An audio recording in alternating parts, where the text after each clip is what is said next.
Hi, I'm Kimberly, and welcome to As I've Seen It.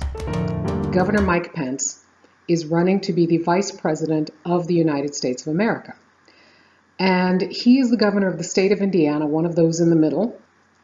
Governor Pence prides himself on his slogan, which is, I'm a Christian first, then a conservative, then a Republican. He throws that word Christian around a lot. And I want to know, what kind of Christianity is this? After the Paris attacks in November of last year, he decided that he was going to refuse to allow Syrian refugees to come into his state. Now, there are several problems with that. First of all, it's inhumane and cruel.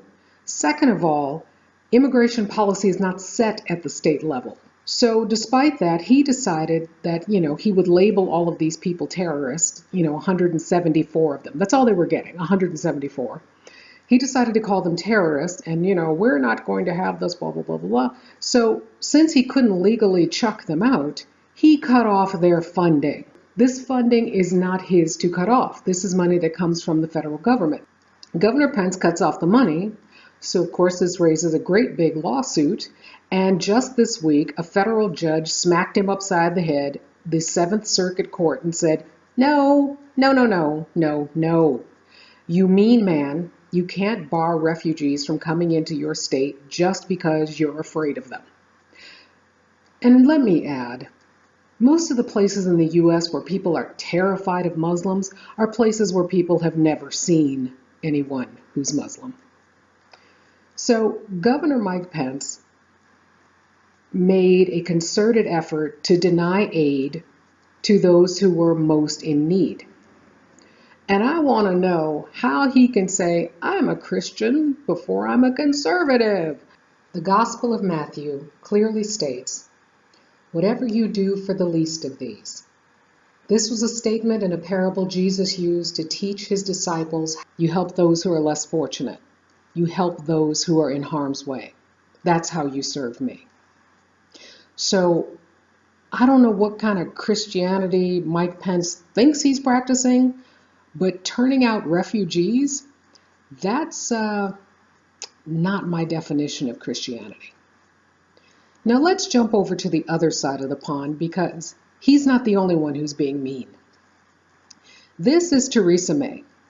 And Theresa May is the unelected Prime Minister of Great Britain. After David Cameron stepped down, dude stepped down right after the Brexit vote. David Cameron stepped down and the next person in line was Boris Johnson. Well, his good friend Michael Gove, the one who'd been riding around on a bus with him and lifting glasses and cheering on the Brexit with him, Michael Gove went full on Frank Underwood in House of Cards, brought his Lady Macbeth wife along with him trying to play Claire Underwood, and they stabbed Boris Johnson in the back. So he thought he was going to just waltz on in there, did Mr. Gove. But no, the party did not really appreciate him stabbing Boris Johnson in the back because they probably thought, ooh, who's next? Dude is dangerous. And somehow Theresa May ended up on top. Well, part of the world cheered because it's like, oh, cool, a woman is running Britain, until they found out more about Theresa May. The unelected Prime Minister, Madam Unelected, has decided that the Brexit vote is her referendum to change up all kinds of stuff. And we know from before, when she was Home Secretary for about 6 years, that she did not like immigrants. How do we know? She sent out the Go Home vans. The vans that went through neighborhoods that had lots of ethnic minorities, the vans that said, if you're here illegally, go home or you're going to be arrested. Yeah, she sent those out. So Madam Unelected went to the UN to deliver a speech for the first time as PM a couple of weeks ago. And what did she talk about? Refugees. Oh, but she wasn't there to help. She was there to hinder and or harm. You see, Madam Unelected doesn't want refugees in Britain, and she made that perfectly clear. Madam Unelected went to the UN for the purpose of saying that once these refugees who've risked their lives to get across the Mediterranean, trying to get to Europe, She thinks they should be forced to stay and seek asylum in the first country they hit. That would mean none of the wealthier Northern European countries would have to foot the bill or would have to deal with these people. See, it would be Greece. Greece, who hasn't had money for a minute. It would be Greece. It would be Italy. It would be Spain. It would be Hungary. And let us be clear, the reason that Madam Unelected is doing all of this is because there are thousands of asylum seekers, refugees, just across the English Channel in Calais, France. They've been there for a while, and these people are so desperate to try to get to the UK that they are risking their lives. They are doing everything they can to stop the giant trucks and try to climb on and get a ride over across the English Channel on a ferry. They are throwing themselves into the Eurostar tunnel. They are dying. Why are these people dying to get to the UK? Well, for many of them, they believe that there are far more jobs available to them in the UK. Some of them are English speakers. Some of them have family in the UK. In addition to all of the adults who are stuck there in Calais in this camp that the French are now cleaning out and sending people all over the place, there are approximately 1,000 unaccompanied minors.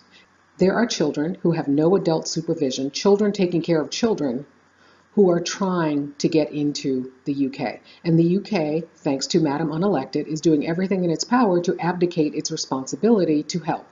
The French are practically begging them.